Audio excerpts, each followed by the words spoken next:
Amén. Vamos a leer la palabra del Señor. Primera de Corintios, capítulo 14, versículo número 3.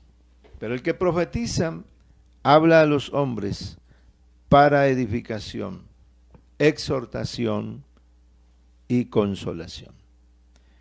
Y el que habla en lengua extraña a sí mismo se edifica, pero el que profetiza edifica a la iglesia. Así que quisiera que todos vosotros hablaseis en lenguas, pero más que profetizáis, porque mayor es el que profetiza que el que habla en lenguas, a no ser que las interprete para que la iglesia sea edificada.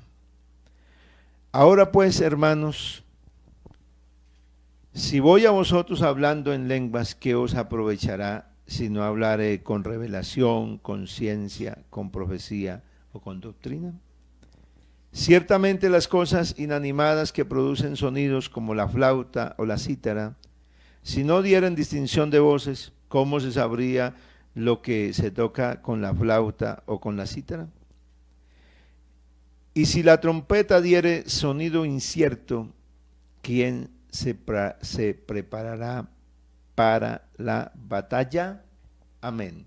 Vamos a orar que Dios nos hable, que Dios nos enseñe, que Dios nos ilumine por medio y a través de su palabra bendita. Señor Dios Todopoderoso, está tu pueblo aquí con disposición, está su iglesia, tenemos amigos aquí con nosotros que quieren oír, que están dispuestos a recibir la palabra del Señor. Oh Dios del cielo, gracias. Gracias, Señor, por permitirnos poder oír la palabra, poder ser, oh Dios, instruidos por ella, fortalecidos por ella, animados, consolados por la palabra del Señor. Bendíceme ahora que pueda transmitir el mensaje con la autoridad del Espíritu Santo y con la unción que tú das para que esta palabra edifique, para que esta palabra salve, sane y restaure a muchos. En el nombre de Jesús, en el nombre del Señor Jesucristo. Amén. Gloria al nombre de Jesús. Bueno, dales un saludo, bienvenida a los que no hemos saludado y que están ahí conectaditos. Nos alegramos mucho de que usted esté aquí en esta mañana y dispuesto para seguir aprendiendo. Vamos a seguir hablando del uso de los dones en el culto público en esta siguiente parte.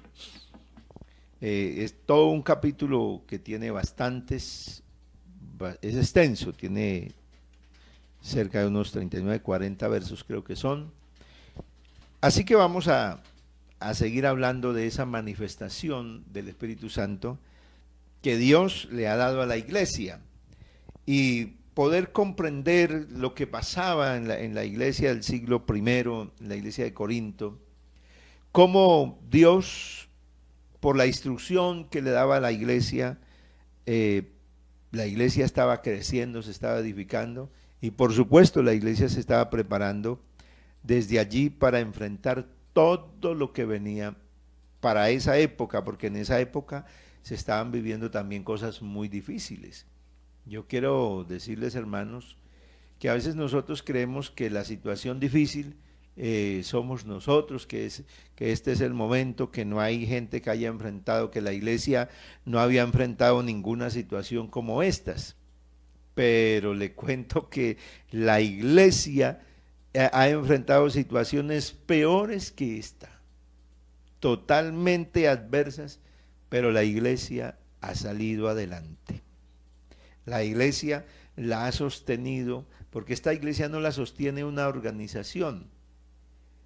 No está por una organización, esta iglesia está porque Dios es el que sostiene la organización como tal, y la iglesia es el propósito de Dios. La iglesia es el objeto del amor de Dios. Así que, confiando en esto, seguimos adelante, seguimos confiando en el Señor. Los hermanos allá en el siglo I, cuando Pablo les predicaba, ellos tuvieron que enfrentar una de las persecuciones más terribles y horribles, cuando estos emperadores cuando por lo menos uno de ellos quemó a Roma, Nerón, y culpó a los cristianos de que los cristianos habían sido los que habían incendiado la ciudad de Roma. Imagínense qué odio despertó este gobernante contra los cristianos, tan terrible que los cristianos tuvieron que ir a las cuevas, a las catacumbas de las mismas ciudades, allá donde vivieron no unos días, años allá. Y el que salía y se daban cuenta moría de una manera cruel y terrible. Pero ¿qué pasaba en ese tiempo? La iglesia aparentemente estaba escondida, pero se convertía gente. Hay que leer la historia de las catacumbas, de los mártires de este tiempo, para que veamos que a nosotros no está pasando nada para lo que ellos vivieron. Pero el Señor está en su iglesia para fortalecerla. Bueno, vamos al tema. Pablo está animando a la iglesia, ¿no? Hay que seguir en amor. Hay que seguir en lo más extraordinario que hemos recibido. Que no hay otro camino que se deba seguir al ejercer los dones que el Espíritu Santo ha dado a la iglesia. Y que si se anhela seguir fervientemente sirviéndole a Dios y dejando que el Espíritu Santo nos mueva, que ese anhelo no sea por tener poder, sino porque el poder de Dios se manifieste en mí, en mi hermano, en el amigo, en aquella persona que aún se ha ido, que el poder de Dios se manifieste en ellos y que no sea una exhibición y solamente algo para gloria personal. Así que para hacer este resumen, el que habla en lenguas no habla a los hombres sino a Dios, aunque nadie le entiende. Pero el que profetiza habla a los hombres para edificación, exhortación y consolación. El que habla en lengua extraña a sí mismo se edifica, pero el que profetiza edifica la iglesia. Bueno, quiero como subrayar algo aquí en el versículo 3. Edificación, exhortación y consolación.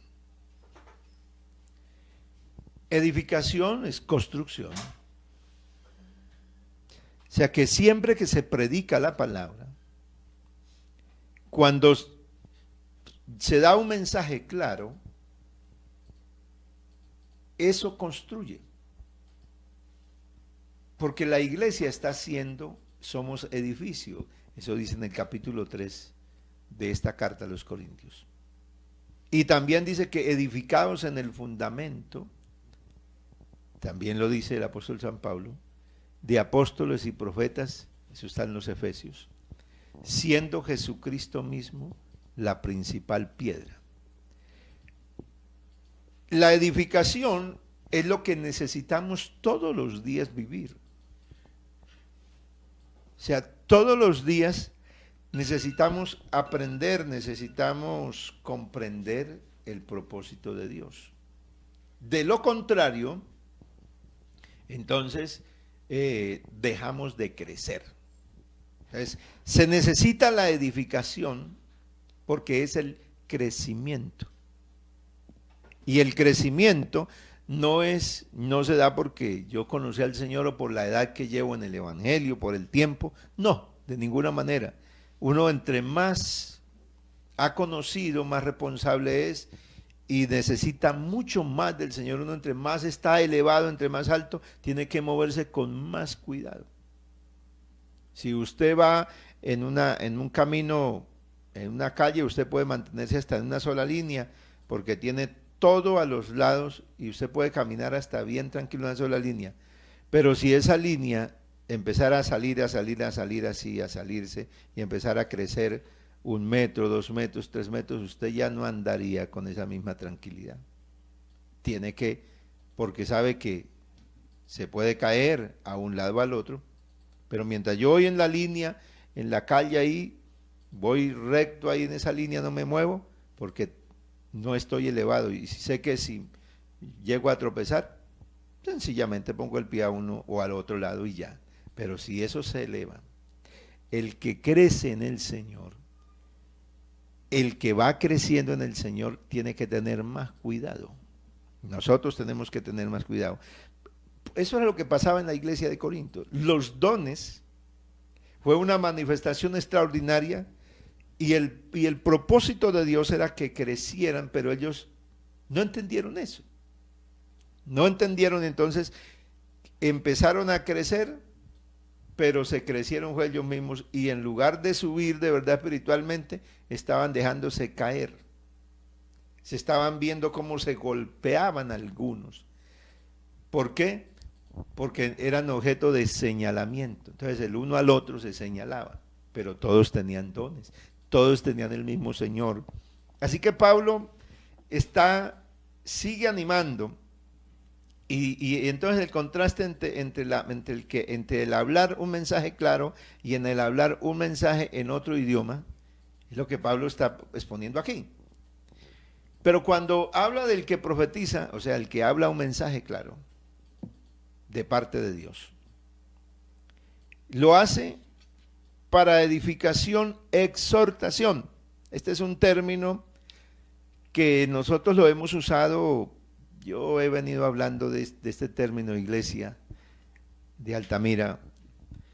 He venido hablando y bueno, es pertinente porque aquí está el término. No lo dije ayer, no lo expliqué ayer. Pero sí es pertinente. Porque nosotros pensamos que exhortación, no hemos usado bien el término, iglesia, hermanos. Y a veces dicen, me encontré con fulano tal y le metí una exhortación. Entonces le pegué una exhortación, porque no hemos entendido lo que significa exhortación.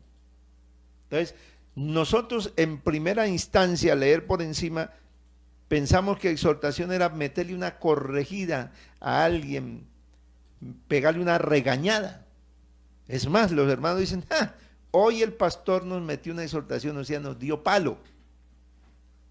Pero no, el término exhortación ahí, en ese contexto, no significa eso. Entonces, no significa coger a alguien y pegarle, coger a alguien y regañarlo, no, no, no. El término que viene desde una raíz que significa llamar, la primera raíz de donde viene, donde está la composición de ese término es llamar. O sea, llamar es, o sea, hacer que alguien se interese por lo que yo estoy haciendo. Ese es. Exhortación aquí es la primera acepción en el griego, la raíz es kletos, pero aquí es paracletos. Y paracletos o paraclesis, la palabra exhortación, paraclesis, son todas las diferentes secciones del griego, significa animar. Escúcheme bien. Cuando usted busca a una persona y dice, voy a exhortarla, ¿qué es lo que está diciéndole? En el texto bíblico, ¿qué fue lo que quiso decir la Biblia? Porque una cosa es lo que uno dice y otra cosa es lo que dice la Biblia. Porque una cosa es lo que yo puedo interpretar de lo que quiere decir la Biblia, pero otra cosa es lo que dice en verdad la Biblia. Por eso la preocupación del que enseña la palabra debe ser que enseñe lo que dice la Biblia. Y no que haga decir la Biblia lo que él quiere. Animar, infundir ánimo. Eso significa infundir ánimo. Exhortar es animar, infundir ánimo. Estimular.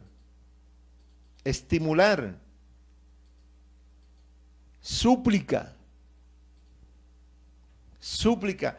Pedir fervorosamente. Son las diferentes acepciones, los diferentes sentidos de este término. Entonces, exhortación es eso. Exhortación es suplicar. Es a través de ese llamado, porque como la raíz de ese término es llamarlo. Entonces es llamarlo a través de la súplica. Es animarlo. O sea que es llamar la atención, ¿para qué? Para animarlo, para infundirle aliento. Es pedirle fervorosamente. Entonces, ¿qué hace el Señor cuando a nosotros nos está hablando? Lo que está intentando es llamarnos, acercarnos hacia Él. ¿Para qué?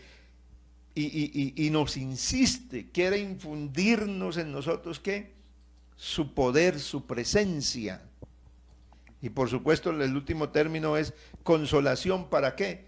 Pues para consolarnos porque ¿quién necesita consolación? El que ha sido herido, el que está embargado en la tristeza, ese necesita consolación. Y el pecado y muchas cosas en este mundo embargan al hombre de tristeza y de tantas cosas. Pero la palabra de Dios, entonces, ¿cuál es la función de ella?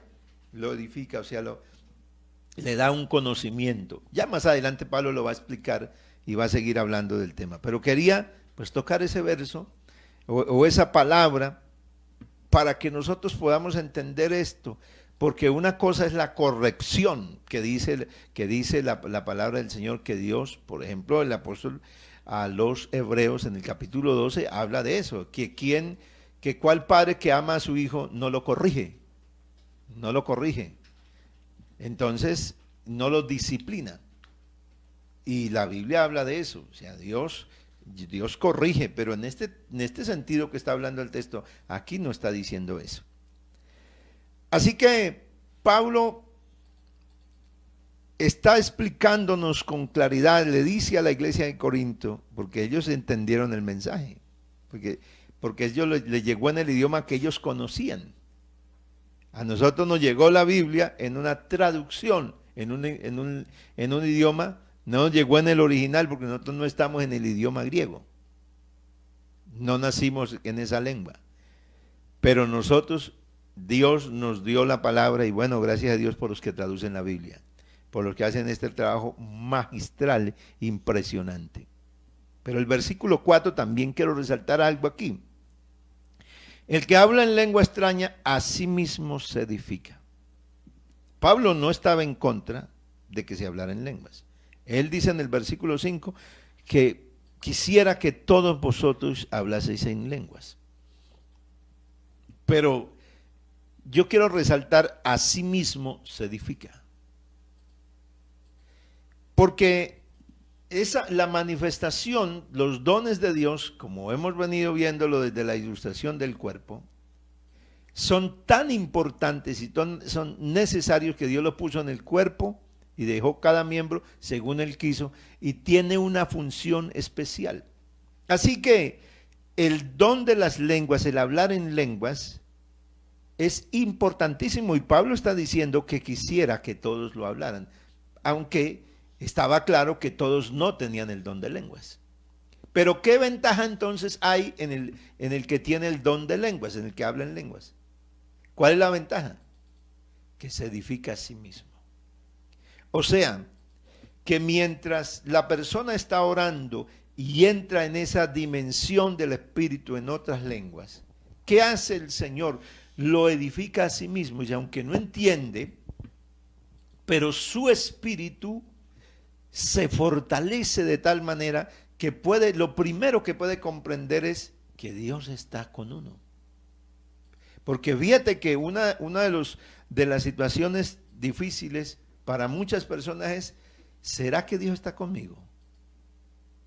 Porque no puede, porque a veces uno quiere que como algo no sale como uno está soñando, como uno le pidió al Señor, que no sale, entonces uno dice, ¿será que Dios está conmigo? Y esa pregunta se la hace muchas personas, no la hemos hecho. Pero ese don, mire, ese don de que el Señor le dio a la iglesia, que está en la iglesia, que está en el creyente, que es notorio en muchos hermanos, tiene esa función. ¿De qué? De edificarlo a sí mismo. ¿Por qué? Porque lo prepara, porque le da como ese ambiente, esa antesala. ¿Para qué?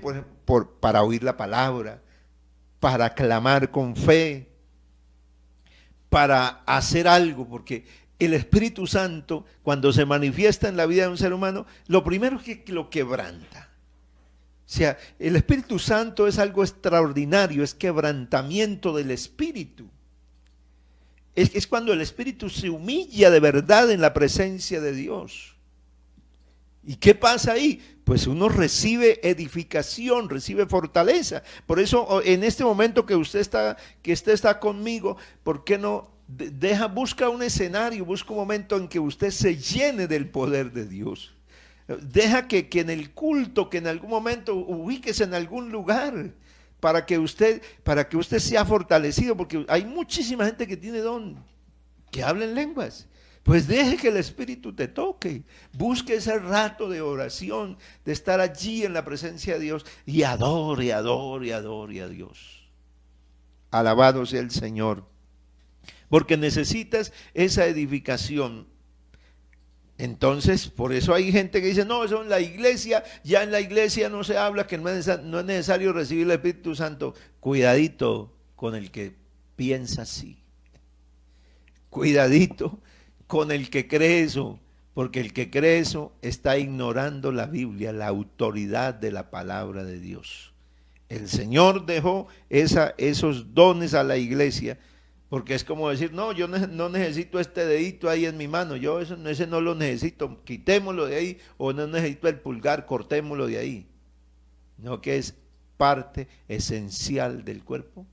Por eso Dios lo dejó así. Seguimos en la lectura del versículo 5. Quisiera que todos hablaseis en lenguas, pero más que profetizáis, porque mayor es el que profetiza que el que habla en lenguas, a no ser que las interprete para edificación de la iglesia. Por eso allá en el capítulo 12 habla del don de interpretación de lenguas. O sea que las lenguas tenían una función tan grande que había otro don que Dios le había dejado a la iglesia, era para interpretar, para que alguien que estuviera hablando en un idioma extraño, el Señor le mostrara y le revelara a él lo que estaba diciendo el otro en la lengua que entiende, en la lengua materna, y pudiera entonces revelar el mensaje. Pudiera sacar a la luz el mensaje que estaba oculto en otro idioma, lo pudiera poner en el idioma que todos comprendieran.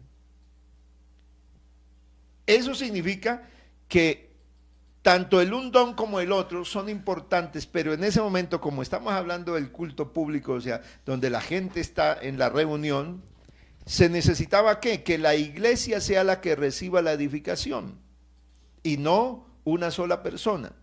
Entonces, la iglesia tenía que tener la edificación del cuerpo como tal, de todos los miembros. Así pues, hermanos, si yo voy a vosotros hablando en lenguas, ¿qué os aprovechará? Pablo está diciendo, también está recordándole a los corintios, que cuando él llegó a predicar el evangelio allá, cuando él llegó a Corinto, que nadie era convertido, ¿cómo llegó hablando Pablo? En un idioma absolutamente claro. Llegó con el mensaje de Cristo a la iglesia en Corinto, y ese mensaje empezó a hacer una obra extraordinaria en ellos. Entonces por eso dice, si yo voy a vosotros hablando en otro idioma, porque Pablo, ¿qué dice ahí la Biblia? Dice, yo hablo más en lenguas que todos. O sea que no era que Pablo no hablara en lenguas, lo que pasa es que Pablo tenía una madurez espiritual. Cuando yo era niño, hablaba como niño, pensaba como niño, razonaba, juzgaba como niño, pero cuando ya fui grande, dejé lo que es de niño. Pablo no crea que él se convirtió en Damasco y Porque dice que testificaba. Y nosotros, algunos al leer la Biblia y no interpretarla bien, no hacer una lectura completa de Hechos de los Apóstoles, pensamos que Pablo una vez, al otro día ya, en esa siguiente semana, salió a predicar a todos los lados. Hay creyentes que tienen dones extraordinarios de Dios, por supuesto, que han recibido y desde que se bautizan. Hay gente que se bautiza y ahí recibe un don extraordinario del Señor. Pero tenemos que formarlo primero. O sea, necesita que sea edificado, por eso tiene que estar en la iglesia, para que sea edificado. ¿Por qué? Porque si llega a salir con esa habilidad que tiene y lo mandamos de una vez a que se vuelva un predicador, a que se vuelva un músico, un cantante, va a ser, claro, por supuesto que va, uy, qué predicador, qué predicación tan linda ese muchacho, esa muchacha recién convertida, mire cómo la usa el Señor. Pero puede ser que se empiece a subir y se caiga. Entonces, por eso, la razón de los dones del Espíritu Santo tienen que ver con la edificación del cuerpo. ¿Para qué? Para que el creyente, que eso es lo que Pablo está hablando aquí, la madurez espiritual es la que hay que alcanzar, y eso lo mueve, ¿qué? ¿Cuál es la esencia de lo que mueve lo espiritual? El amor. O sea, lo que Dios ya nos dio. Que es lo que hay que seguir, es en lo que hay que insistir. Entonces, si Pablo está diciéndole a los hermanos en Corinto, está hablando de que se alcanza una madurez espiritual en Cristo. Que esa madurez es ¿para qué? Para provecho. Si voy a vosotros hablando en lenguas, ¿qué os aprovechará si no hablare con revelación, con ciencia, con profecía o con doctrina? Entonces ahí está la clave, iglesia, hermanos, porque hay gente que dice, ay, pero es que el pastor aquí no deja, el pastor aquí no. No, no es el pastor, hermano. Es el Señor el que está cuidando de su iglesia. Uy, hermano, es que yo quisiera salir ya. Eso también lo dije yo. En algún momento llegué y no, pastor, yo como yo tenía el llamado, ya tenía años de tener llamado, años, y que muchos hermanos me habían dicho, usted tiene el llamado. Y Dios había hecho cosas, porque Dios al que le da llamado, pues hace señales por medio de esa persona y le muestra su gloria. Para, de alguna manera, Dios pone en la iglesia, porque la iglesia como tal es la que firma, es la que da el visto bueno de si ese sí o ese no. Aquí no es lo que yo siento, es que yo estoy sintiendo que yo ya voy a salir, que tengo que irme a predicar, No, el ministerio, el ejercicio de un don ministerial se necesita que tenga una edificación. Se necesita que esa persona entienda completamente el propósito del Señor, porque si no va a cometer muchos errores y va a terminar desanimado, y por eso es que vemos a gente desorientada. Desorientada, ¿por qué? Porque no se sujeta, porque no quiere servir al Señor, quiere servir a Dios bajo su propio concepto, bajo su propia inspiración, y como tiene el don, que ese es el asunto, que como hay gente que tiene don y Dios no le quita el don, lo tiene ahí, entonces auspiciado en el don que tiene del Señor, entonces actúa. Pero cada uno daremos cuenta al Señor de lo que hayamos hecho aquí. Cada uno tendremos que dar cuenta. ¿Para qué es el don? Entonces tenemos que tener en cuenta que el don es para la edificación de la iglesia. O sea que el don es no para separarnos de la iglesia. Que lo que había en Corinto era eso. Que los dones que habían, que Dios los dio para edificación y para que se mantuviera en un solo cuerpo. ¿En qué estaba pasando? No, yo soy de aquí, no, a mí me gusta tal, no, a mí ya no me gusta la iglesia pentecostal. No, ya no. ¿Cómo así que no le gusta la iglesia? Aquí conociste al Señor, aquí Dios gastó en ti para que te fueran a buscar, para que oraran por ti, para que le hablaran, y ahora no le gusta la iglesia. Raro, rarísimo eso, pero sigue pasando. Y seguirá pasando. Pero si usted nació en la iglesia del Señor, no le dé la espalda a su mamá. De ninguna manera. Porque como así que una mamá te dio la vida, te dio la existencia, te cuidó y todo, y después porque ya no la ve tan bonita, ya está viejita, no tiene lo que usted quisiera, entonces usted ya la va a rechazar. No. El amor, el afecto natural nunca hace eso. La obra del Espíritu Santo nunca permite que nadie desprecie el cuerpo de Cristo, que es la iglesia. Allá en la iglesia de Corinto habían problemas, pero Pablo llegó a despreciar la iglesia. No, no. Pablo llegó ¿a qué? A edificarla. Pablo llegó a corregirla, porque aquí habla de corrección. No es bueno, no es correcto lo que están haciendo. Están envanecidos, ya se han llenado, se lo decía así de frente. Pero también los consolaba, también los animaba. Eso es lo que Pablo estaba haciendo. ¿Por qué? Porque el ejercicio de los dones que lo movía en el amor lo había llevado a un plano de ¿qué? De llegar ahora como había llegado. Porque ¿de qué le serviría, dice Pablo en una traducción de la TLA, de qué le serviría solamente los ayudaría? O sea, si voy hablando en un idioma, en un idioma extranjero, no serviría de mucho. Pero si yo les hablo en español, dice, los ayudaría si les diera a conocer algo desconocido. Revelación era eso, revelar es traer algo que no se conoce. Yo puse un ejemplo hace unos días aquí. Aquí hay muchas cosas que usted ve en la pantalla y lo que está aquí. Pero detrás de todo esto hay un escenario que se ha montado para poder hacer las transmisiones. Es un misterio, no está revelado a menos que yo quisiera mostrarlo. Pablo dice que cuando llega allá, si él está hablando en lenguas, no puede mostrar nada. Pero que si da un mensaje, es posible, entonces que ellos puedan conocer algo desconocido, que es la revelación, que es Apocalipsis. Apocaliptus. O si les diera algún conocimiento, que es la edificación, los va edificando. O si les comunicara algún mensaje de parte de Dios, que es la profecía. La profecía, o sea, traer un mensaje que Dios quería decirles en ese momento, o alguna enseñanza. Ciertamente las cosas inanimadas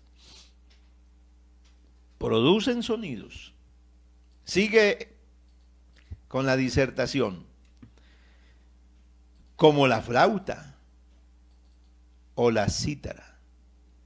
Si no dieren distinción de voces, ¿cómo se sabría lo que se toca con la flauta o lo que se toca con la cítara?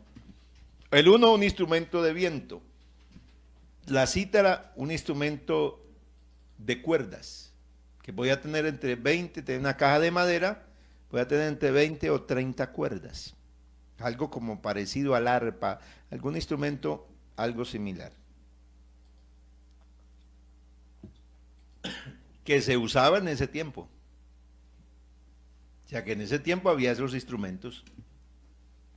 Y Pablo entonces usa esos instrumentos, esos objetos musicales, para decir que si va a usar otro que es la trompeta, que si no tuvieran distinción de sonidos, ¿cómo se sabría entonces? ¿Cómo se identifica lo que se toca con la una y con la otra? Pero si lleváramos esto más allá al plano espiritual, o sea, ¿para qué están los dones en la iglesia? Los dones en la iglesia son distintos, son diferentes, hay diversidad de dones. Pero si usted los pone y lo lleva aquí en el ejemplo que Pablo pone, porque pone los instrumentos musicales. ¿Qué significa? ¿Para qué sirven los instrumentos musicales? Un solo instrumento pues da un sonido y es bonito. Los músicos, si hay algún músico que me está siguiendo. Pero no es apropiado, no resulta más grandioso y agradable que no solamente tuviéramos el piano, que no solamente tuviéramos la guitarra, porque con el piano se puede cantar, con la guitarra se puede cantar, pero si le acompañamos al piano con la guitarra y le ponemos el bajo y le ponemos la batería y le ponemos más instrumentos, ¿no hay una armonía completa? Y cada uno tiene distinto sonido. En la congregación lo que hace grandiosa la iglesia es la diversidad de dones que están y el don tiene que dar un sonido claro. Pero si yo uno todos esos dones, para unirlos tengo que tener un acuerdo, porque el uno que sabe tocar un instrumento, dice, vamos a tocar esta canción, y esta canción tiene un tono de do mayor, pero el otro dice, no, a mí ese tono me gusta, es por mi menor. No hay armonía, no va a poder sonar eso bien claro. Dios puso los dones en la iglesia para que haya una armonía. Pero tiene que haber una dirección para qué es lo que se quiere tocar, qué es lo que se necesita en el momento que salga. ¿Qué es lo que Dios quiere que suene en ese instante? El problema de allá de Corinto era que todos querían sonar el instrumento. Lo sonaban, el don que tenía más sonido allá era el don de las lenguas. Todo el culto hablando en lenguas. No había edificación. Entonces Pablo quería que eso se regulara. ¿Para qué? Para que no hubiera un sonido incierto. Si la trompeta diere sonido incierto, ¿quién se preparará para la batalla? Así que somos llamados como iglesia para que nuestro sonido sea claro. Si nosotros estamos preparándonos para irnos con el Señor, enfoquémonos en irnos con el Señor. Si el Señor nos dijo que hay una ciudadanía en el cielo, o sea, que hay una ciudad, enfoquémonos en esa. Porque si estamos enfocados en el cielo, pero al mismo tiempo estamos enfocados en lo que dice el gobierno de los Estados Unidos, el que dice el gobierno de Europa, el que dice el gobierno chino, en lo que dice este y lo que dice el otro, usted estará confundido. Y si usted está predicando un mensaje y está mandando otra cosa y otra cosa y otra cosa, que salgamos, que no salgamos, que cuidémonos, que no nos cuidemos, que eso es verdad, que eso es mentira, ¿cuál sonido estamos dando? ¿Acaso no estaremos dando un sonido incierto? Pero si usted ha conocido a Dios en medio de la situación que estamos viviendo, y si tenemos claro qué nos hizo Dios, dónde nos puso, creo que nuestra relación como iglesia y como pueblo será un sonido claro. Habrá una armonía. El que escuche esta canción, se va a acercar, va a venir a escuchar. Oye, qué lindo, qué cosa tan hermosa se oye ahí. La iglesia está llamada para dar una cantidad derecha. No estamos en el socialismo ni en el capitalismo, no, nosotros no pertenecemos a ningún equipo de esos. Nosotros tenemos claro que de esto hay un solo dueño, y que nosotros simplemente somos servidores de Dios, porque del Señor es la tierra y su plenitud, el mundo y los que en él la habitan. Bueno, vamos a dejar hasta aquí. Vamos a darle gracias al Señor porque Él ha sido muy bueno con nosotros. Nos sigue hablando, nos sigue bendiciendo. Aquí quedamos hasta el versículo 8, si la trompeta diere sonido incierto. Oiga, qué lindo que nosotros pensemos, ¿qué sonido estoy dando yo? Usted está sonando. ¿Cuál sonido estaremos mandando? Te damos gracias, Padre Celestial, por bendecirnos con la palabra de una manera poderosa y gloriosa. Gracias, Señor. Gracias por lo que tú haces en nuestras vidas. Gracias por lo que tú manifiestas en nuestras vidas. Oh Señor, grande, maravilloso Dios del cielo, grande, grande eres tú. Gracias porque tu palabra llega para realmente edificarnos, porque tu palabra llega para animarnos, llega para hacernos un llamado, Señor, para hacernos un ruego. Bendito el Señor, a que estemos delante de ti, oh Dios, para animarnos, para consolarnos, para estimularnos a la fe, para que demos esa armonía, para que nos mueva el amor, el Espíritu Santo se siga derramando en cada uno de los hermanos. Oh Dios, bendice a tu iglesia, que ella sea edificada, que ella sea fortalecida, que la iglesia siga siendo animada y que siga siendo consolada. Te lo pido, Dios, en esta mañana, en el nombre de Jesucristo el Señor, en el nombre de Jesucristo el Señor.